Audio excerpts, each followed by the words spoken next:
There we go. I do believe our live is on. So I'll say indeed and greetings unto you, beloved and holy friends. Like they have literally not been playing all day. Not like this.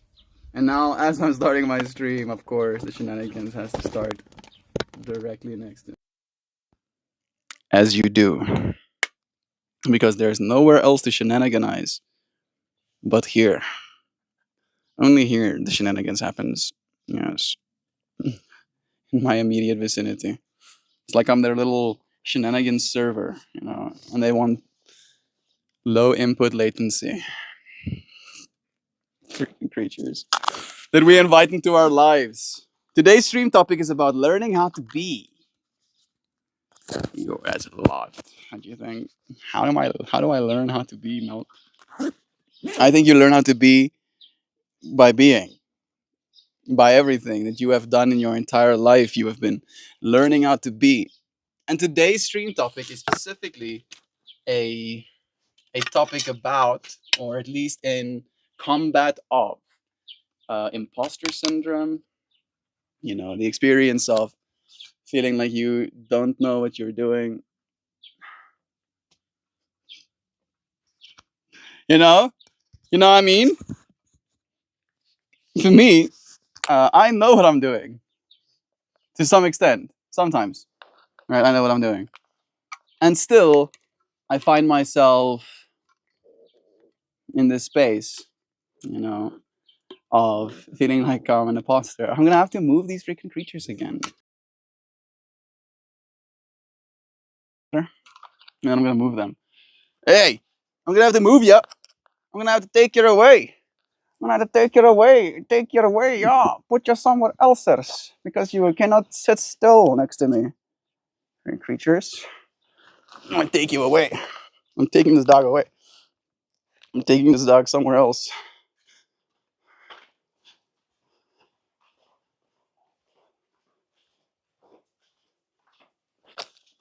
There you go. On that side of the door. You wanna go on that side of the door too, Peppy? There you go. You also go on that side of the door. Let's see how long it takes them. Instantly starts running outside. I give them maybe 2 minutes. Maybe 2 minutes and they'll be back right behind. All right. Learning how to be. Yesterday's stream topic was in part about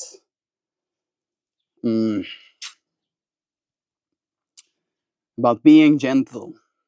All right. Yesterday's stream topic was that every single moment is an opportunity for us to be gentle, especially so when it comes to the things that make us angry or irritate us. And if you do get angry or irritated, it might communicate in you this feeling of imposter syndrome, right? That, oh, I'm trying to be a spiritual person or whatever, and now I'm still angry. Now I'm still irritated. Now I'm still upset with the state of reality.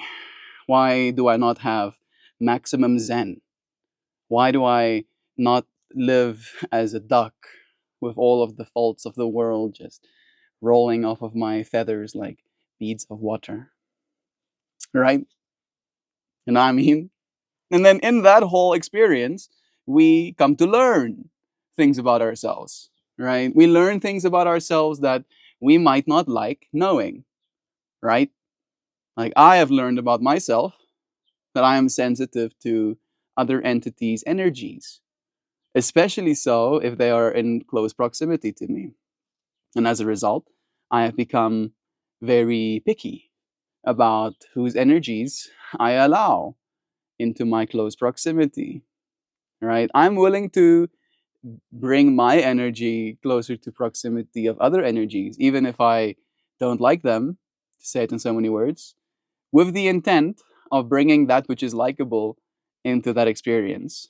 However, if the roles are reversed, and now suddenly I'm surrounded by entities that might perturb, my state of being, uh, I might feel powerless, right?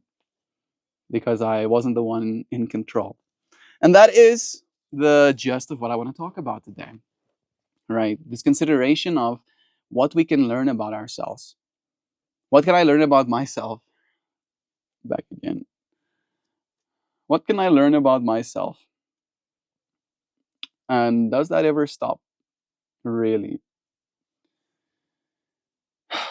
Again, I want to almost introduce this as a sideline perspective that learning, becoming more skillful, if you will, is the best way that you can fight the imposter syndrome. Right? I don't know if it's going to go away 100% necessarily, but the more you learn, the more you have reason to not feel that way. I think the joke is that the more you learn, the more you realize you don't know, and the more you realize you don't know, the easier it is for you to feel like an imposter. I'm willing to grant that. However, again, the the first step has to be learning. The first step has to be discovery. The first step has to be an exploration of where it is we are in this grand journey. It is hard sometimes, right? Like there are things to be learned. For instance, let's play the cards open. Uh, there is nobody in this chat with me right now, right? I have my own tablet open. Ah, somebody just joined. I just lied. Good. Now it's just me and another person, just me and you. I'm talking about learning things about the self. One of the things that I've learned about myself is that it does cause me, I want to say, severe discomfort being alone in this space, right? Essentially just talking to myself. However, the thing I've learned in that experience is that the reason it causes me extreme discomfort is because I worry that it is a signal, right? It gives me information. And that information, you're here, LA, it's nice having you here. It's like I learn that the world doesn't care, right? That's what the immediate lesson is to my brain. And again, this is not the first time, right? Like as the time progresses, technically fewer and fewer people have been showing up. So I've been getting to learn this lesson more and more frequently as time passes, right? And I was like at a loss. I was kind of stumped and not knowing exactly what I'm supposed to do about that. Hey, Joy Viva's here too. What am I supposed to do about that? Am I supposed to market myself better? Am I supposed to start making content that is interesting enough, right? Like, what kind of dance do I have to do? How do I have to be? Trying to learn from that experience as well. And the lesson that I've learned, doggos, both of the doggos are back. Let's see how long it takes me to move them again. The lesson that I've learned is that I am capable of being fine. All right. I am willing to do what it takes. I'm willing to continue auto-generate verbiage if there's nobody for me to talk to. I'll even talk to language models. I've made it clear as well. There's nobody to talk to. I'll talk to myself through humanity, right? Through the complete knowledge base of humanity, if you will. And I had to learn that. I had to learn that skill. I had to learn how to be okay with being alone. And I have learned that I'm okay being alone. I think maybe that's in part where the contrast comes in as well. Is that as I've learned I'm okay with being alone, I have been given more opportunities to be. Right. Technically, since becoming who I am, and I'm saying that pretty liberally, right? Because we always are in this process of change. But the change that I went through from my teenage self to my current self was quite stark, was quite intentional. Okay, I need to go and move these creatures again. Hey, I'm gonna move you. I'm gonna have to move you. I'm gonna count to 5. like they listen. 5, I say. Counted to 5 has been counted. Don't forget, we might be talking to future people who are watching this later. That is a good thing to come to awareness of. Thank you for reminding me thereof, LA. It's true. It's true. You might be here retroactively, right? You might be here in the now that we are in, but then, whenever then is.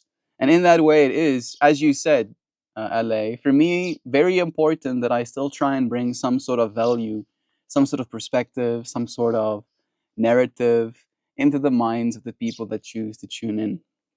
Hey, Giovanna's here too. Good day to you. Ciao. It's nice having you. Freaking creatures.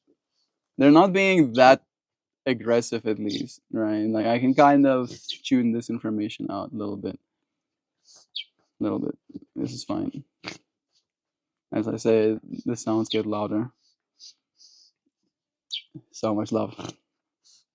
Yeah, I think that's also something I had to learn, right, LA?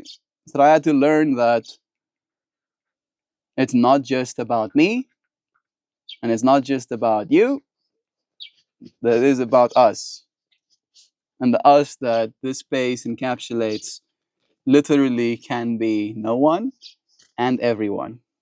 And it is at the same time. And I have to honor it as that. I have to consider the implications of what it is we're doing, of this time in history. All right. We are, in a way, making history. We're giving our perspective of history. We're giving our side of it, ultimately, right? Getting to live through our immediate lens. Getting to have little doggos being little cutesy patootsies. Little cutesy patootsy doggers. Yeah, yeah, yeah.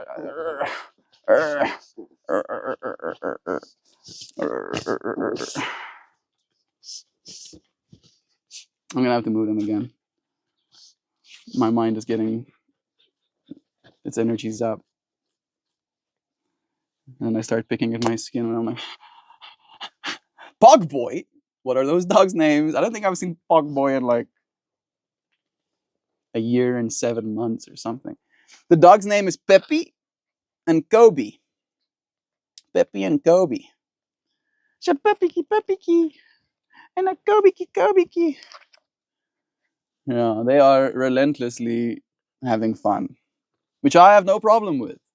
No qualms whatsoever. I have learned this about myself, that I love watching them have fun, right? But that same love for my want to watch them have fun also does the opposite of facilitating me being a good conversationalist or being articulate in the things that I'm thinking and trying to share some sort of valuable narrative. All right, I'm gonna have to move them. I'm gonna have to move them. You creatures. I'll freaking kidnap you, you creatures. I'll kidnap you. You've been kidnapped. Yeah, I gotcha. Gotcha. Now we're gonna put you on the other side of that door again. Gonna put you on the other side. Oh, oh, there we go. Let's see. I'm gonna put a timer on how long it takes them to find me.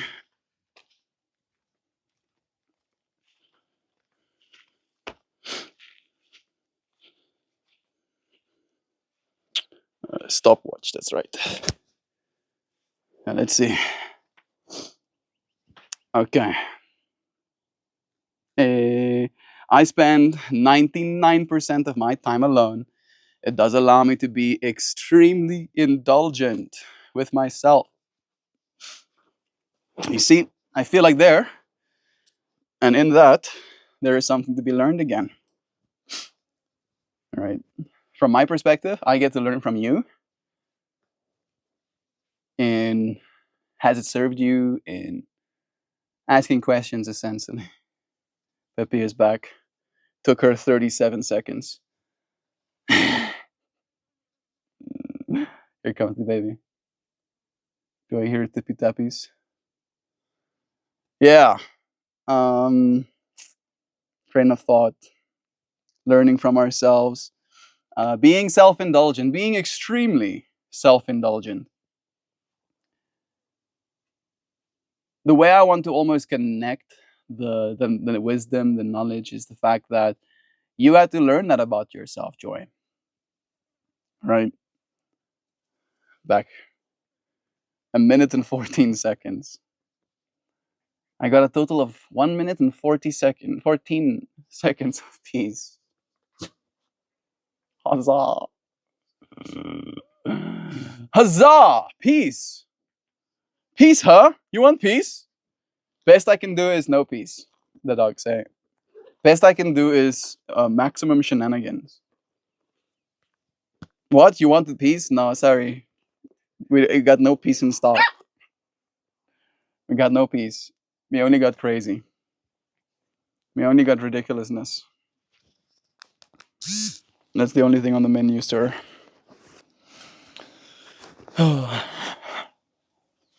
They gotta calm. They're not super crazy. I think both of them have found some chillax. At least for a second. Maybe there's something to be said about having animals, Joy Vive. Right? That it's easier, in a way, to be alone. Right? We were talking about alone today. When you have pets around. Right? It's almost like they give you something that facilitates the alone being. Maybe I'm projecting in this case. What I'm saying is that if you have a dog or a cat, maybe it's easier for you to go long swaths of time without seeing any people. Right? And when you become used to your dogs or your cats as your, let's call them moment friends, right? The friends you have in this moment, it might encourage you to not seek friends outside of that moment. And in that way, you might end up more alone. You might end up more alone. And again, I feel like that is something that you can learn about yourself. I was thinking about Dora, Kobe's little sister. My brother has a girlfriend, and his girlfriend has a mom. And that lady has dogs, and those dogs procreated. And those procreations are amongst Kobe and Dora. One of the dogs got given to us, technically to my dad. My dad's the one who was like, yeah, I want another dog. And and Dora got given, got taken, got received by my brother, Rido. And me and Rido went like literally opposite timelines, kind of fractal, right? Rido, my younger brother, he's younger than me by 2 years. He kind of went down the route the family expected of us, right? Of all of us. When I was 13, I got taken for proficiency tests that basically test your IQ and the things that you gravitate towards, to say it in so many words, right? It's like an opportunity to learn something about yourself, since we're talking about learning about yourself today.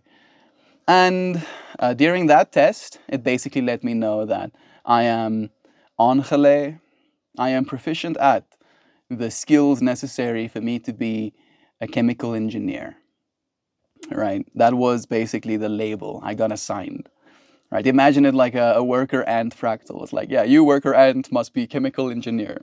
Go and engineer chemicals. And I was kind of excited about it, I won't lie. Because if I did my proficiency tests and it let me know that, I am proficient at sweeping floors, maybe that wouldn't be as exciting. And I'm not trying to cast shade at the sweeping of floors. In fact, the opposite, right? Quite the opposite. The point I'm trying to make is the idea, right? The thing I learned about myself through tests that this is what I was supposed to do, right? According to the system.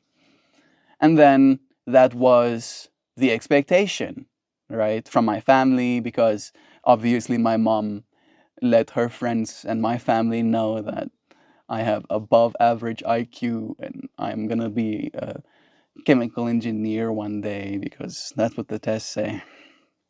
And I, again, coming back to the fractal of, was excited about it. But I, at the same time, had my doubts, right? I had my own reservations, I think is even better of a word, as to what that's going to mean. So I went to high school and I started doing high school things. The first few years, you have all of the subjects. And when we go to high school, we start doing, science, proper science and biology and chemistry. And I obviously uh, excelled at chemistry above everything else. I hated math. Hey, I kind of liked biology, but chemistry was the thing that really fascinated me. I was like, and then I kept growing, right? Uh, uh, uh, no eating my scarves. I kept growing. I kept learning things about myself. And I then, as a 18-year-old, went for the same proficiency tests. You basically do one like while you're in primary school. And oh no, like when I was 16. And then I do one again when you're in grade 10, when you're basically getting ready to pick your subjects. And again, the tests are clear, right? This is what you're supposed to do. Become chemical engineer. And it's those last 2 years where things really did fall apart for me. Because it was at that point that I started learning more about myself and more about what it is I wanted from the world and what it is I wanted from my immediate experience. And I did my research, right? I found out what the day-to-day life of the average chemical engineer is like. And my eyebrows extended. My mouth went agape. My concerns arisen, very muchly so. And I had to ask myself if that is what I wanted to do. At that point of my life, I was already very internet, let's say. So very internet. So I already knew things about myself that other people usually don't even think about, right? And it's not me being like, I was so smart or so great. It's more, I was so privileged to have access to computers and internet connection from a young age.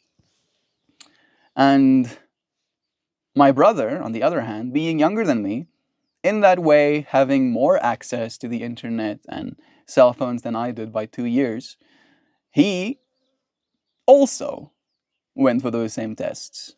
But his proficiency tests basically communicated that he's supposed to do mechanical engineering. And then he did, right? We went through the process. He went and studied, he got his degree in engineering, and he's now working as an engineer, right? And like this is a long-winded story, and I'm trying to almost gather my thoughts about where exactly it is I'm going.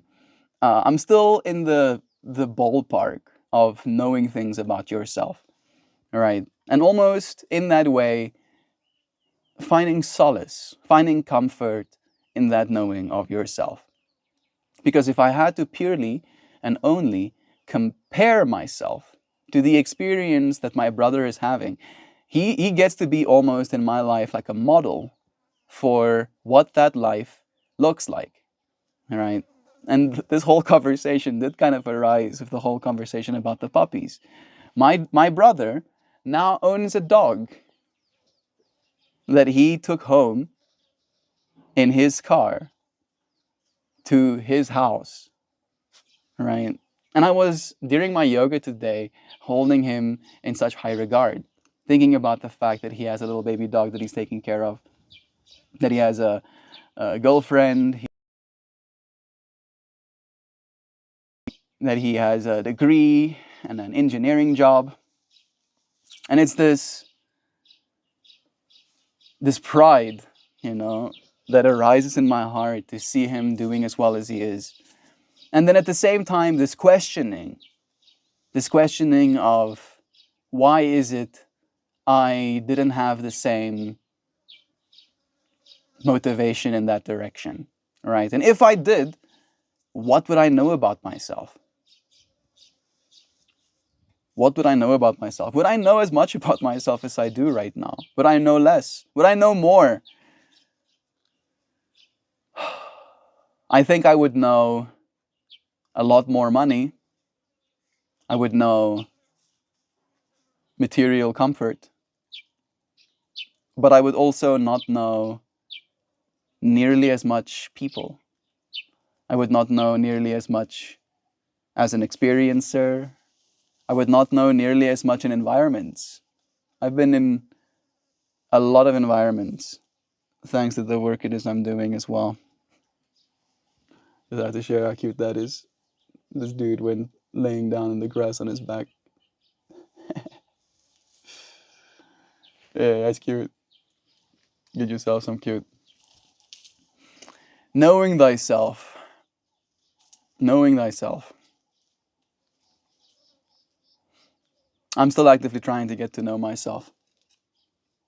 And again, rolling it back, the more I equip myself with capabilities, the more capable I become as an entity in that way, the more the version of me that I know is true, if that makes sense. To reframe it in another word, knowing that I am capable of doing certain things makes me see myself through a lens in which I understand what I'm looking at.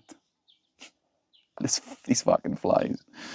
I also understand I'm losing my mind every time they buzz across my face. There was another butterfly. That was nice. I'll take that. My eyebrows extended. My mouth went agape.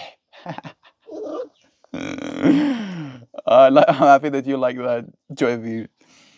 Getting to drop some of my lines. Oh, that's not Joy V. That was actually Hello Zana. It's usually Joy V the one quoting me. Perfect. Absolutely. My pets help me immensely. I would seek more companionship if it wasn't for them. It's absolutely true. Getting to know that about ourselves. These little creatures. Over there shenanigans.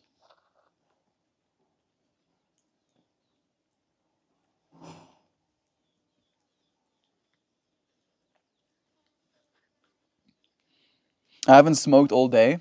This is technically my first opportunity to. And I'm holding on to this torch like I'm scared of it. I love my critter fam. I do. But I think I'm starting to realize the collecting of my critter fam might be an abandonment response from my childhood. Learning that about yourself. We all think a new kitten will fill a hole in our heart, but in reality, they just put holes in the curtains. Only we can repair ourselves. It's true what you say, Jovan. Yeah, it's true. I feel like you're adding so much perspective to my mind right now. Got a message from. Oh wow! Oh, suddenly I'm shocked. Uh oh, my mind suddenly like I'm.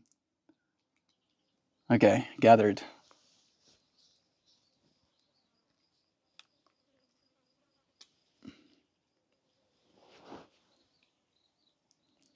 Bro, we're buddies. I have one of those too.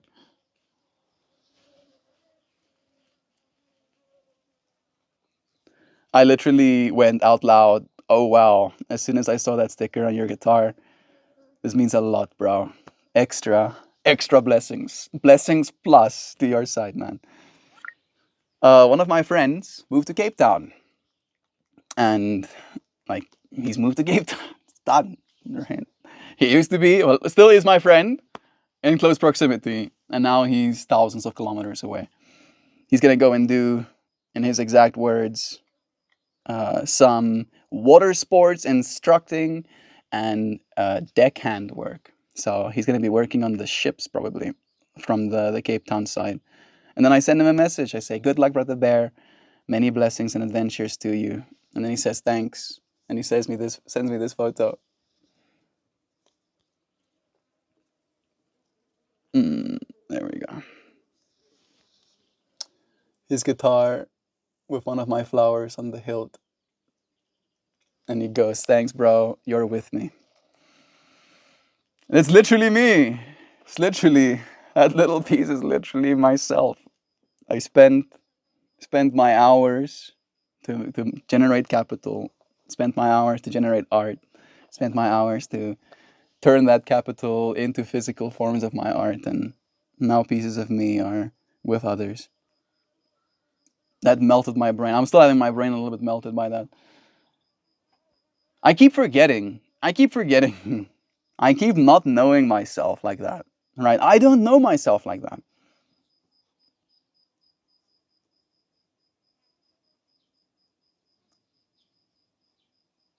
It's so easy to forget. So easy to forget the way other people hold us as well. Bless Joe, indeed. Yeah. Only we can repair ourselves. Only we can repair ourselves. That is wisdom right there, Jovan.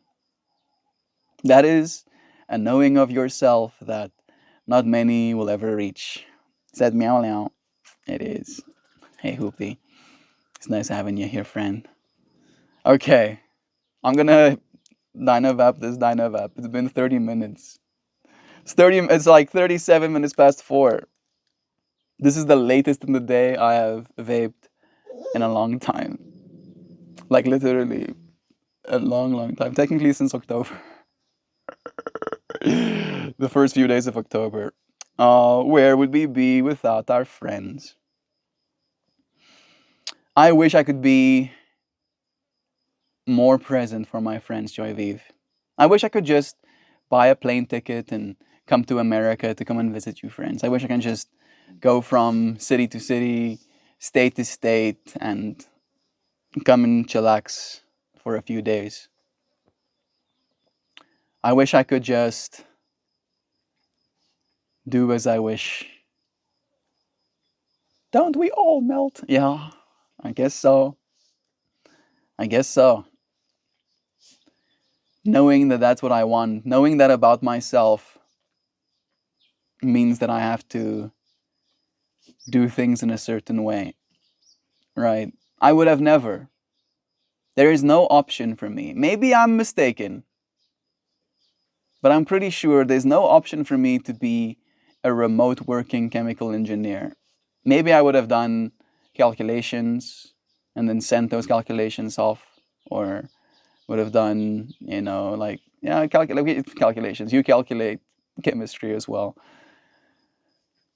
But more than likely, I would have been in an office somewhere. I mean, I probably would have gotten off from my office hours in like 20 minutes.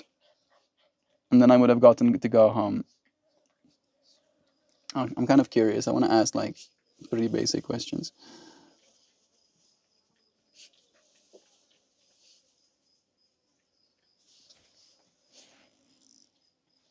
We're talking about knowing yourself. And I, as a child, was taken for proficiency tests. And these proficiency tests basically let me know that I'm supposed to be a chemical engineer. I, however, do believe I was equipped, capable of becoming a chemical engineer. I did not want that for myself and for the life that I was going to live and for the way I wanted to live my life. If I did become a chemical engineer, what could I expect my day to day to look like? What is the average day to day for a chemical engineer? I, at this point in my life, do remote work. And I'm curious if I would be able to do remote work if I went down the chemical engineering pathway. And these doggos are getting dangerously close to being moved again.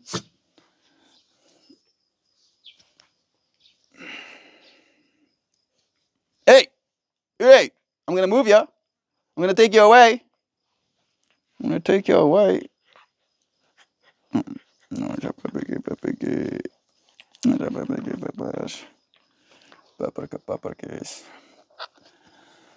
All right, chemical engineers apply principles from chemistry, physics, and engineering to design and optimize processes for manufacturing. Manufacturing a wide range of products, including fuels, plastics, and pharmaceuticals. Yeah, I would probably, if I was going to go down chemical engineering fractals, I would probably go down the pharmaceuticals fractal as well, just because I find it fascinating. I can put chemical in body and then body change. What? What? How? How'd that work? I wanted to understand as a young child. And I have more understanding now, but I'm definitely not educated in that way. I'm not educated enough. I'm kind of waiting for the AI teachers to get good so I can become a student of them too. Traditionally, no, I think I missed a few.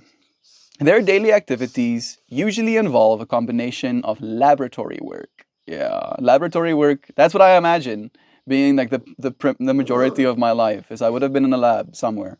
Data analysis and project management. For instance, they might conduct experiments to develop new chemical processes, analyze data to troubleshoot manufacturing issues, and collaborate with cross-functional teams to ensure safety and efficacy in production. Okay, the dogs need to move. They're right up against me. Hey, now I'm gonna move you. Now one of you are gonna get kidnapped. Kidnap you first. Yeah, I got kidnapped. Come on, get kidnapped, my. Yeah. You frickin' shenanigans machines. Come, Pippi, come. In or out? This dude's gonna go in there though.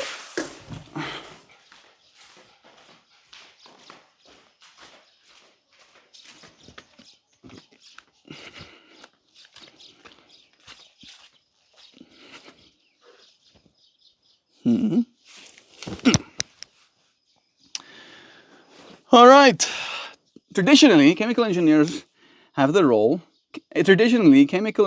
roles have been centered around on-site work in laboratories, manufacturing plants, or refineries, given the hands-on nature of the tasks. However, with advancements in technology and a growing emphasis on flexibility, remote opportunities in chemical engineering are just emerging. Positions such as research scientists, process engineers, and patent examiners can sometimes be performed remotely, especially when they focus on data analysis, simulation, or design tasks that don't require physical presence in a lab or a plant. While remote roles in chemical engineering are becoming more prevalent, they still represent a very small segment of the field. If maintaining a remote work lifestyle is your priority, it is essential to seek out organizations that offer such flexibility or the roles that inherently support remote work. Yeah. Right? If I didn't listen to myself during that time of my life, I would be in a different place right now.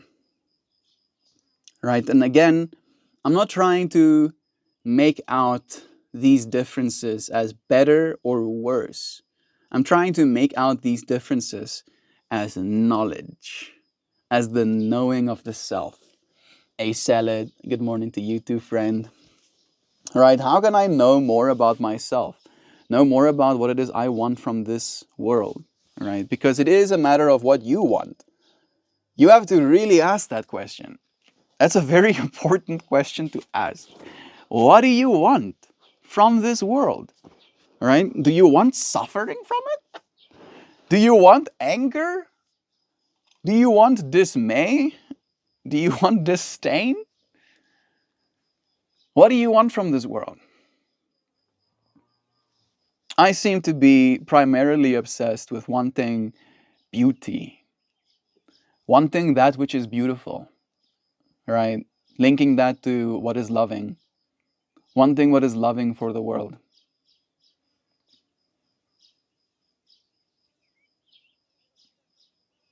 And it runs me down these rabbit holes of asking questions like, am I supposed to do something more? Am I supposed to do something specifically? Is there something that I can do that will suddenly change things?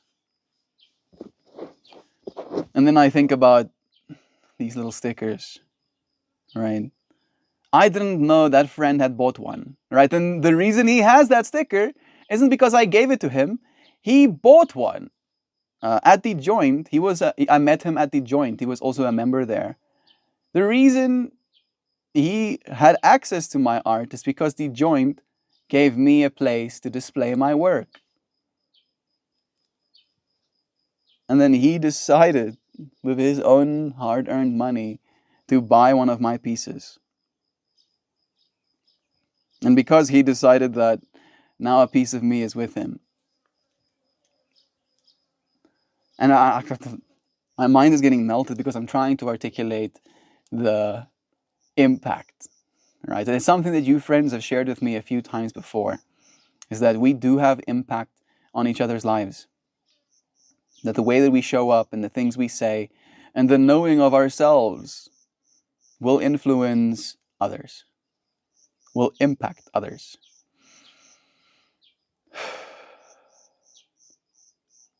Coming back to the whole, I don't know myself like that because I don't get to.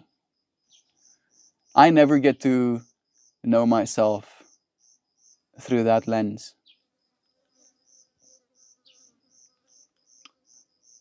I don't know if it's a bad thing or a good thing.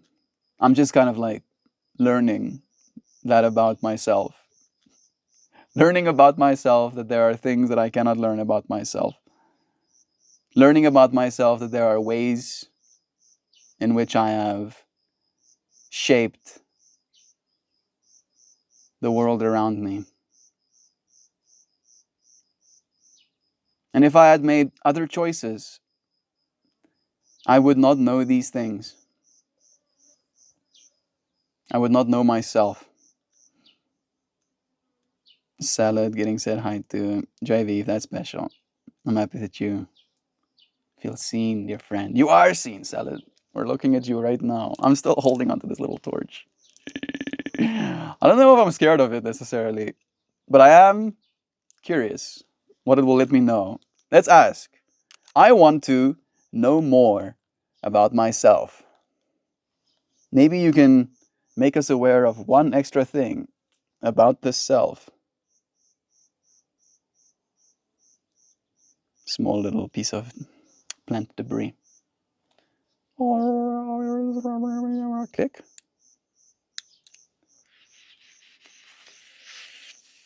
The puppies were here. The puppies got moved.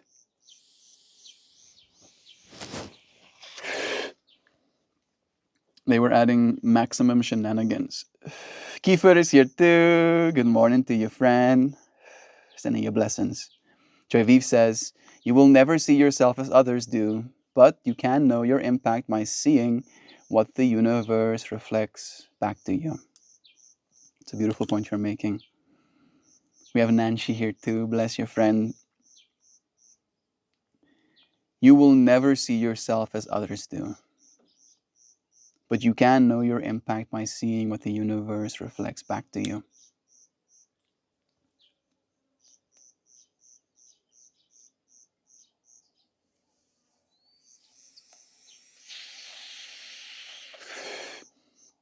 That was a big one. My eyes start watering. Yes.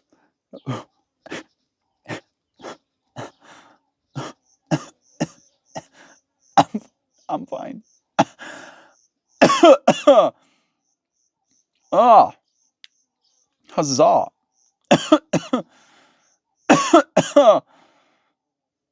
I guess that's what I was scared of. Instantly, I know some things about myself. One more click.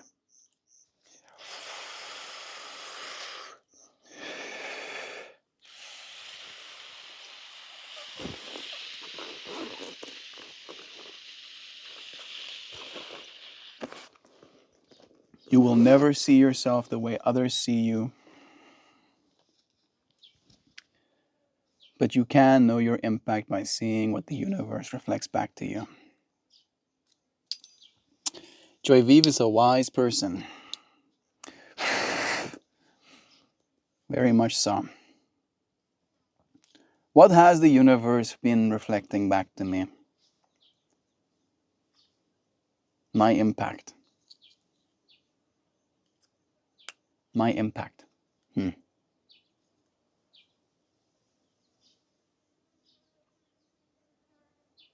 You know, I think this is what I know about myself, Joyleaf.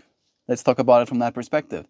As I start thinking about my impact, what I think about literally almost like it's trying to like take the spotlight, right? I'm like walking around in darkness with a flashlight, trying to see something.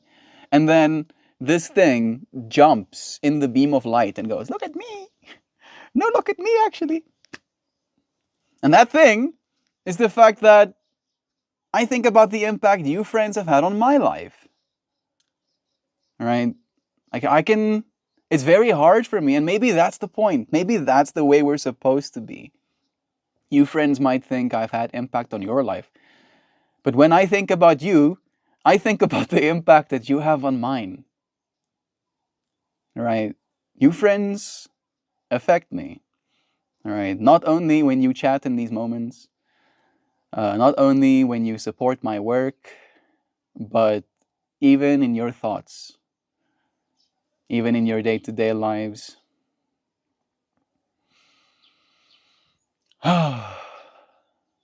We are more powerful than we know, and we filter out most of that power. We limit ourselves, we delegate to the unconscious.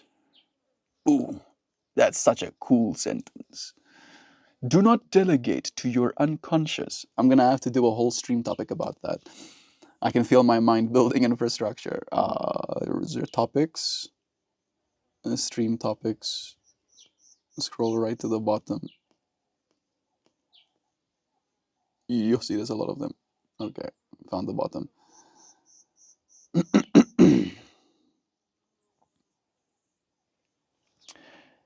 Don't delegate the important things to your subconscious. My mind does want to kind of like go with that a little bit.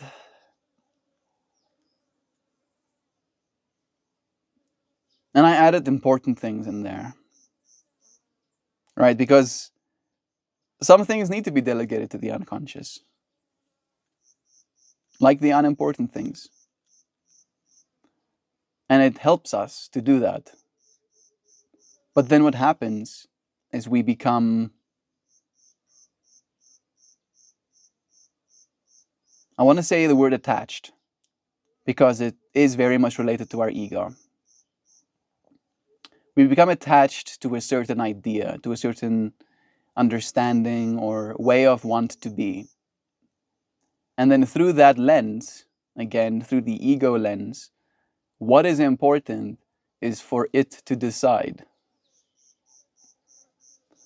And if what is actually important does not align with what your ego has decided is important, then it doesn't care, doesn't attempt to really make a difference there. Right? Like when I think about the ultra wealthy, for example, what what what gets them to wake up in the mornings? Right? I do not consider myself infinitely wealthy by any stretch of the imagination, you know. But if I was, then I can imagine you probably would spend a lot of your time traveling at first. And because that is something that I desire, I either live vicariously through others or I learn from their experiences. And if you go down that rabbit hole, you'll find that people that have made enough money to afford themselves that luxury often do not really continue to appreciate it, find themselves depressive in the same way, grasping at meaning, grasping at Impact. Yeah, impact. What a word that is. The way something influences you. The way I see it in this moment is almost like bodies of mass. We impacted with a little booster satellite a meteorite out in space.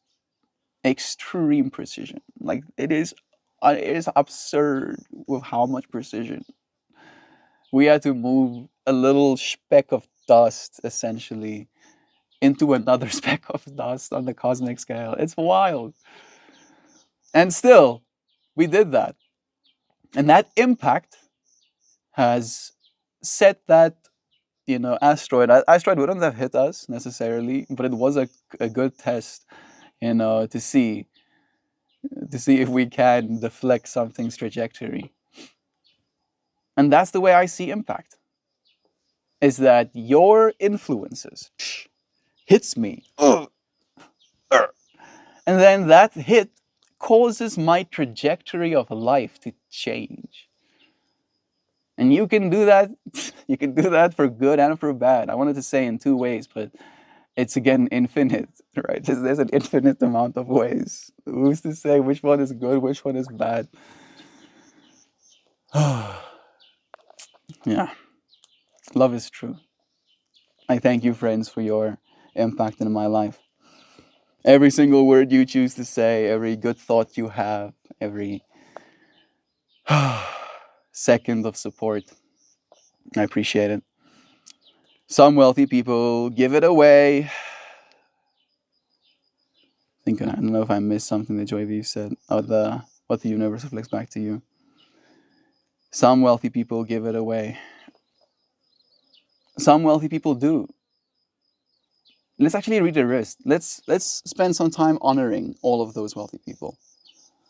Can you please give me a list of the most notable wealthy people, wealthy by our standards, giving their wealth away? And I want it to be like actual, genuine, they wanted to help people, kind of giving their wealth away, not moving their funds to a trust fund for a charity that they control kind of vibes. Like, give me the real stuff. Did you know that they do that too? They're like, oh, we're going to give away all of our money to charity. And then they control the charity. Which means, or they control the bank account that goes to the charity. Like, they still control all of the funds, and they have all of the say. Warren Buffett, what? Pledged. Don't fucking tell me pledges. Oh, it's easy to make a pledge. It's hard to do things. It's fucking hard to do things, right? You can say, oh, I'm gonna so and so every day or whatever, and then you don't. It's fucking hard actually doing the thing. Don't pledge. I don't want to hear pledges. Like, you'll make me lose my mind. I'll do triple backflips out of rage. Like, it's easy to pledge. I want to hear what people have done. Tell me what they've done to actually help people. I want the real stuff. I love how the second person on the list is freaking Warren Buffett. Like, I will start screaming. I'm so angry right now. Warren Buffett is sitting on something like 250 billion US dollars in cash right now because he's predicting the stock market will crash. Right? Just think about that. This guy is holding on in liquid cash, right? In dollars as value, not in stocks or assets or yada yadas, in dollars. Like 250 billion of them. Oh my goodness. Because he's like, yes, which one of you are gonna crash? And then I'm going to buy absurd amounts of you so that I can ride that 250 billion all the way up to 16 trillion or whatever. I'm like guesstimating. I'm like, oh my goodness. Oh, thank goodness the second list doesn't have Warren Buffett on it. Okay. Like, my heart is actually racing. 111. Let's. Oh my goodness. My body's like had a visceral experience, like suddenly fight or flight mode. Okay, so here apparently is another list. Let's see. I'm gonna start reading. Mm, we tend to prefer our own nature over others. That's some wisdom right there as well, dude. So I'm gonna keep my dignity. You should. If I was rich, I'd be the biggest philanthropist, man. I'd love to be a proper patron to the arts. Me too. I would if I was like proper rich. That's like, and then it's. I'm so happy that we get to share this fractal joy. Let's imagine being super rich. If I was super rich, one of my fantasies would be to again travel the planet, and then as I travel, to almost like stumble upon artists and then to love their work enough to have the freedom to support them, right? And I've done that. I actually have done that. The first money I ever made, like the first money I could save, that I ever made, was when I went to China, right? And I saved a total of $4,500 in that whole year of working, right? And that was insane to me. I was like, holy shit, that's so much money. And then I spent it in like 2 months. But hear me out. Hear me out. I literally since the age of 14 uh, have been no like I want to say like since the age of 5 I've been technology like messed up, but since 14 I had this like driving fantasy of like building myself a computer, right? And I would go onto these websites and build myself, the top of the line spec computer, and I would like look at the price tag and it would be like $3,000. And I would be like, holy shit, that's so much money. I could never. Right? But I wanted to. Like there's nothing more I wanted. And if I spent those $3,000 back then, I would have had like I think a 10 no, I would have had like a 780 or a 790, Nvidia graphics card. Those things get literally thrown in the trash these days. They're worthless. Beside the point. Uh, but I wanted that, right? For myself. I thought, and maybe I'm not necessarily completely wrong in that thought. I thought it would change my life, right? If I could do that for myself. So I came back from China and I spent $3,000 on a computer. Do I regret it? Yes. Pretty much every day. But I still do not regret having a computer. So the regret is like, I should have spent $1,000 maybe on a good computer back then, and then did anything else with the other $2,000. But no, I wanted the good computer, and that thing is broken like 7 times. I have like at least the main components, right? My CPU and GPU have been like absolute gangsters. But literally, my motherboard has died, my RAM has died, two of my SSDs have died, my fans controller units have died. Also maintenance, right? Like I had to spend probably in the last couple of years another $500, just to fix it again as well. And then the other $1,500 that I had left, $500 thereof I spent on other things. Remember that big speaker I had? That was some of the other money, right? Because again, I like music make go boom, and big boom box makes music go boom. Go. I wanted it so bad, and I got it, right? Again, the fantasies we build in our head. When I was in China, I would like go to the tech stores, and then I would play psychedelic trance on their speakers. I was like, these people have never heard anything like this, probably ever. I'll take it onto myself, and then I spent some money on that, And then I had like $1,000 left. And then in my mind, I was like, okay, you should keep this. This is like money to save or whatever, like don't spend it. And then a friend of mine posted on his status this picture of Jupiter, right? And I commented on the picture on his status of like, wow, what a beautiful world we live in, kind of vibes, like just giving awe to the amazingness that is around us. Even though the Jupiter is very far away, it's still that which is around us, right? And then we have like a little bit of a conversation about that, and I exit the chat, and I see there's more statuses, and I see it's the same friend, and I click on the status again, and instead of just seeing this picture of Jupiter, I see a time lapse of him painting this picture I just commented on. Right? And again, it was like this big of a sliver on my cell phone. And the painting is enormous. So from that scale, it looked basically to me just like a photo.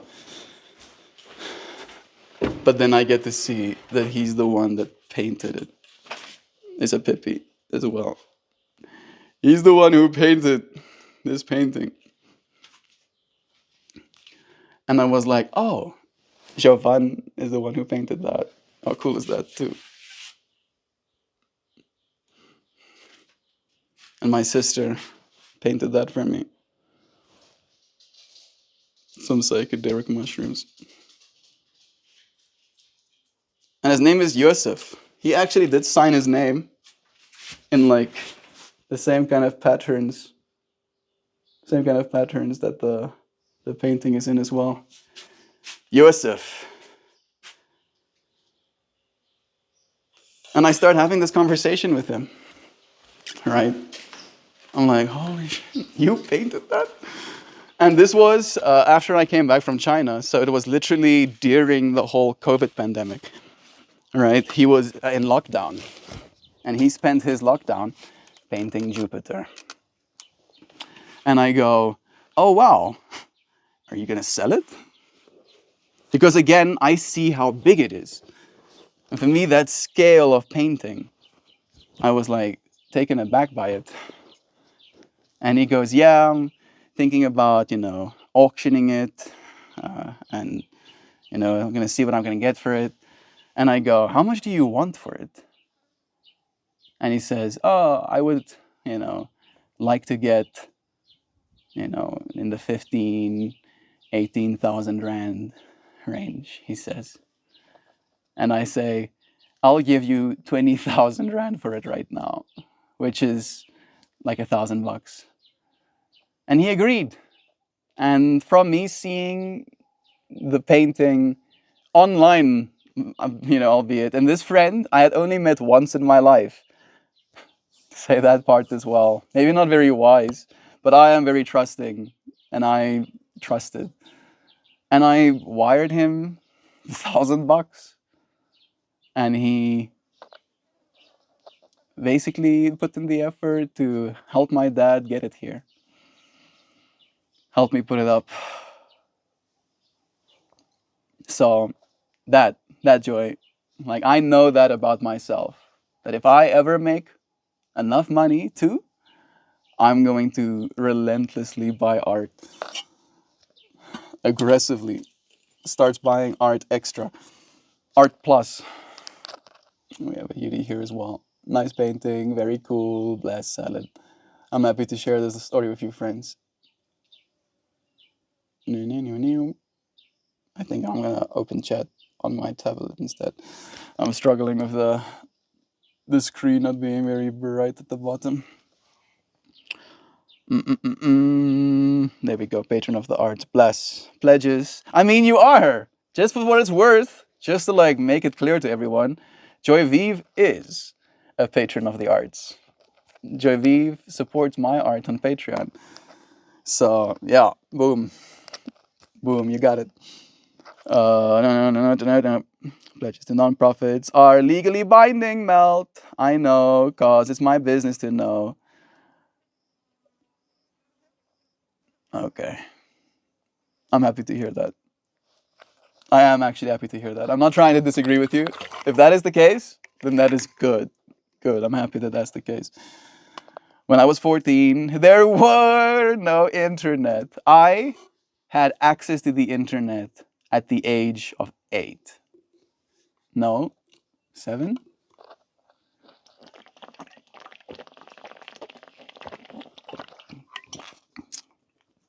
I was not supposed to. No, sir. Mm-mm. But I did. And I became what I am today because of it. For better or for worse, all of us have to be ourselves, right? And I learned a lot about myself.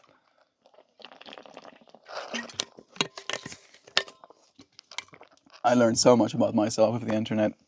It is the ultimate mirror, right? It's literally showing you the reality you want to see, right? Seeing yourself in that reality, wanting to, you know what I mean? Zoom, zoom, zoom. I took a bath yesterday, showering daily. I still struggle. I think it helps if there's a reason for you to shower, right? If you're just showering for the showering, then it's gonna be hard. I shower because I wanna look nice and feel fresh for you friends. So there's a reason for me to want to do that as well. And it's the same if I'm going to be amongst other people, right? I wanna look and feel fresh around them. But again, with the whole isolation thing, also makes it harder for you to take care of yourself in that way. The internet was a shiny new toy when I was 14. I prefer a bath over a shower. I prefer showers just because, uh, like, a bath is like a 1 hour affair, where a shower is something I can do. Like, a shower is a job, a bath is a luxury, right, in my mind. So, in that way, I technically prefer a bath as well. I just don't take any. I haven't taken a bath in that way, like giving myself the luxury thereof in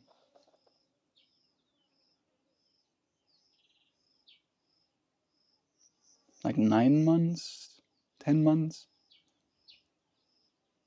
I did take a warm bath once at the previous place, and then it was like 9 months before that here as well. Should allow myself one at some point.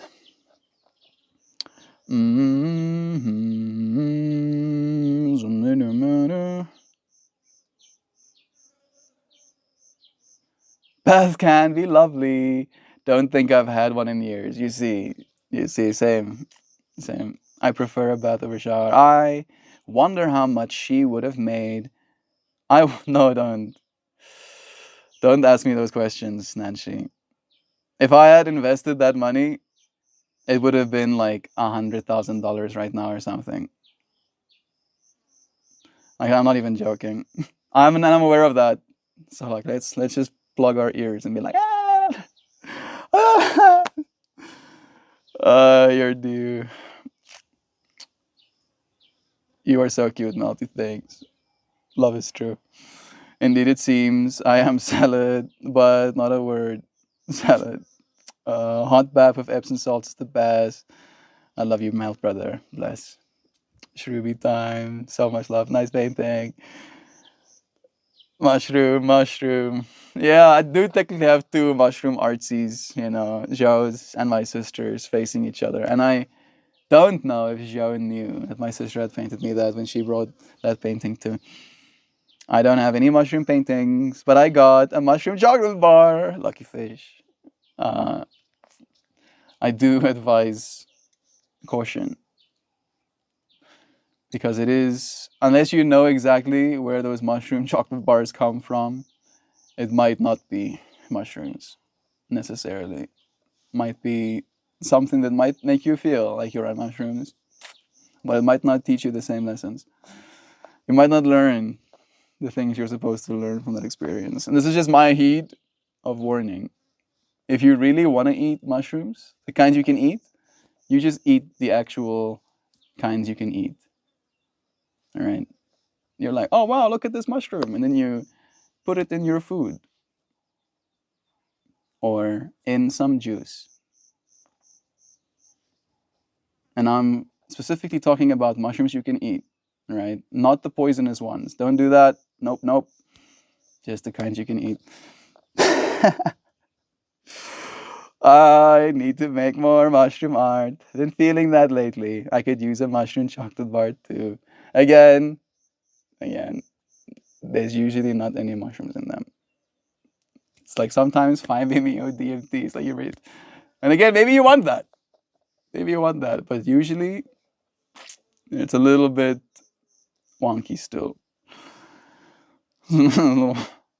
My mind is like trying to like I've learned this information from the internet, right? If you go on r slash the right subreddit, I'm not going to direct you directly to it, right? You'll see community members actively. Like there will be people posting about these chocolate bars, like, oh, I just got this mushroom chocolate bar from my friend. How much of it should I eat? And then people go, you should eat none of it. You shouldn't eat any of it because it's not mushrooms, probably. Uh, I'm not trying to take your mushroom chocolate away, salad. I'm so sorry. Microdosing. Okay, good. That is also another good thing. Like if you're going to, eat any of it, like maybe eat like a little bit at a time instead of going like full send. YouTube. Yes, YouTube. This video is clicks on life changing. Dreamtooth.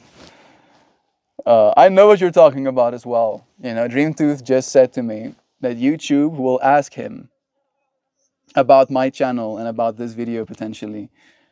Is it meh? Is it okay? Is it good? Is it great? Or is it life changing?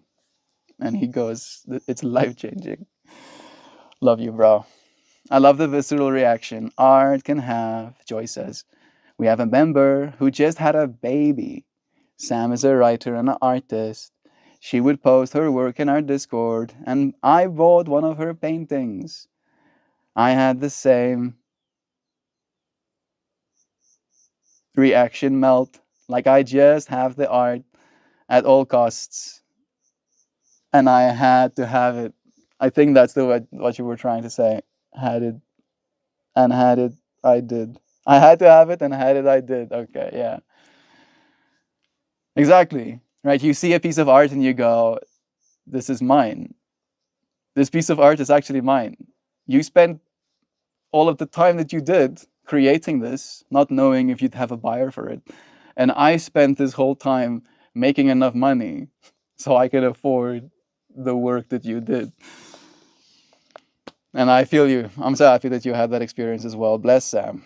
Such an awesome artist. So awesome. She's made a real little boy, literally. Yes. Created a human being. How about that for a trip? Yo, what's his name? His name is Seth. That's right. Seth is Sam's little guy. Seth, and then his second name is, I believe, Viret. Like violet and red combined. Viret. Seth Viret. I think I like the name Viret more. Right? Hi, my name is Seth. And then probably, I don't know if Seth Rogen is gonna stay culturally relevant, but people are gonna be like, oh, like Seth Rogen. All right, probably, maybe a little bit. But I haven't heard any Virets. Hey, my name is Viret. Wow. Maybe he'll be shortened to Red. Maybe he'll be shortened to Vi. Viret is cool though. It's okay. Love is true. love is true. I care a lot, Salad. Relentlessly so. Or I'm like, I must stay okay. Must stay safe. What's his name? Bless again. Okay. I think I'm all caught up. I'm going to finish today's vertical stream. I thank you for joining me, for spending some time, a moment here. I'll see you friends again for the horizontal one, okay? Love you. Thank you for joining me, friends.